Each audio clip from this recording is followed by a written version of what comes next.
Salut les Miraculeurs, ici Octolady et bienvenue sur ma chaîne. C'est bientôt la fin des vacances, enfin du mois pour vous, pour moi ça va, vous je sais pas comment ça s'est passé, vous avez passé un bon été? Il s'en passe des choses concernant Miraculous en ce moment. Il y a quelques semaines, nous apprenions avec certitude que le spécial New York serait diffusé en avant-première le 26 septembre à 9h20. Oui, c'est précis, sur Disney Channel. La saison 3 y sera également diffusée à partir du 5 septembre. Il est fort probable que la série devienne une exclue Disney+ par la suite. Nous n'avons pas de news de TF1 pour le moment malheureusement. Un nouveau résumé a également fait son apparition. La classe de marionnettes doit se rendre à New York pour célébrer la semaine de l'amitié franco-américaine. Toute la classe y participe, sauf Adrien, car son père refuse de le laisser partir.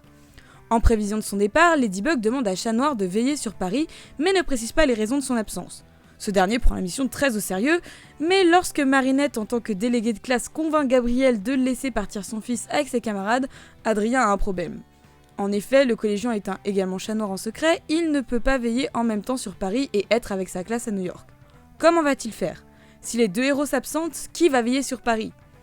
Il y a une chose que Ladybug et Chat Noir ignorent, Papillon se prépare lui aussi à voyager.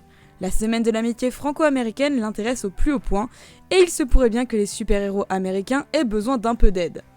Que peut bien avoir Papillon derrière la tête en se déplaçant à New York? Ces quelques modifications sont mine de rien importantes, car on apprend en effet qu'à la base, nos héros n'étaient effectivement pas censés se trouver tous les deux à New York, ce qui est plus logique du coup. Par contre, la présence du papillon, elle, toujours de trop selon moi. Enfin, il me tarde de découvrir tout ça dès le 26 septembre.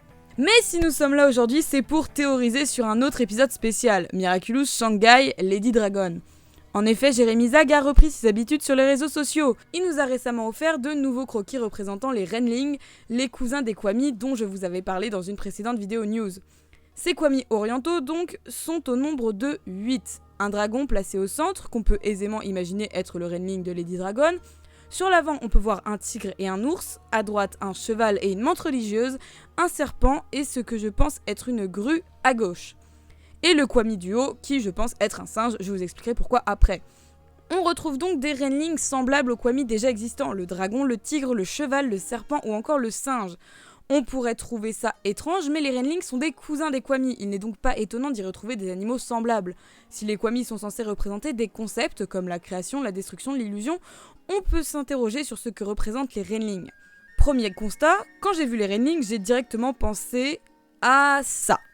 Oui, Kung Fu Panda, oui. Mais en réalité, c'est pas si anodin. Les animaux dans Kung Fu Panda représentent chacun un type de Kung Fu différent. Dans le Kung Fu Shaolin, il existe un style nommé les 5 animaux. Cet art martial s'inspire des animaux vivant dans la nature, tels que le tigre, le dragon, la grue, le serpent et le léopard. Par la suite, au XVIIe siècle, d'autres styles verront le jour, tels que l'aigle, la menthe religieuse, le singe et l'homme ivre.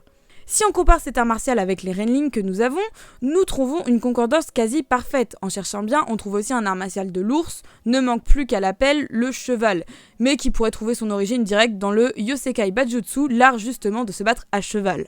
Ainsi, chacun des Renlings serait une représentation d'un art martial qui lui serait propre, d'autant plus que chacun de ces arts ont leurs particularités, ce qui pourrait éventuellement nous aider à identifier les pouvoirs des porteurs si on en rencontre d'autres que Faye. Par exemple, le style du tigre est plus axé sur la force physique, permettant de renforcer le squelette et la musculature. On pourrait donc imaginer un pouvoir uniquement basé sur la force, ou peut-être que les Renlings ont un système de fonctionnement similaire aux nains d'Hunter x Hunter par exemple. Peut-être qu'ils ne fournissent pas de pouvoir particulier, mais sont d'un certain type, et que selon le porteur, l'utilisation diffère. Car en effet, il est difficile de se figurer un pouvoir fixe avec les simples descriptions des différents styles. Le style du serpent par exemple est décrit comme l'un des plus dangereux pour l'adversaire car il permet de porter des coups dévastateurs, en ne prenant que peu de risques et en ne mobilisant que peu de force. Ce qui est un peu vague. Sans parler de naines donc, et en allant au plus simple, est-ce que les porteurs des Renlings ne pourraient tout simplement pas adopter les différents styles de Kung Fu que les Renlings représentent lorsqu'ils deviennent justement leurs porteurs? Le fait qu'il n'y en ait que 8, donc assez peu par rapport à notre box occidentale, pourrait peut-être permettre une utilisation simultanée. Je m'explique.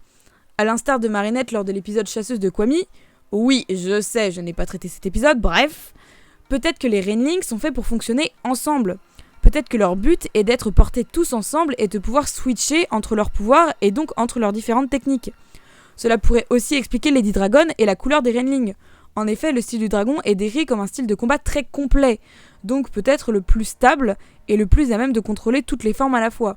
D'autant plus que le dragon est un animal plus que central dans la mythologie chinoise. Les couleurs des Renling, qui en a surpris pas mal d'entre vous, pourraient aussi s'expliquer par le fait qu'ils doivent effectivement s'utiliser ensemble, faisant en réalité partie du même pouvoir. Après, on ne débattra pas du côté esthétique de la chose, mais j'avoue que personnellement, j'aime pas trop leurs couleurs. Il nous faudra patienter jusqu'au 26 septembre au moins pour découvrir tout ça, si de nouvelles informations ne sont pas dévoilées avant bien sûr. C'était tout pour aujourd'hui les Miraculeurs, c'était assez court comme vidéo de reprise, je l'admets, mais ne vous inquiétez pas, le mois de septembre sera bien rempli, la chaîne va se diversifier et on va notamment se pencher sur Hazbin Hotel très prochainement. En même temps, ça fait depuis la sortie du pilote que j'ai envie de vous en parler, donc en attendant, moi je vous fais de gros bisous et je vous dis à bientôt.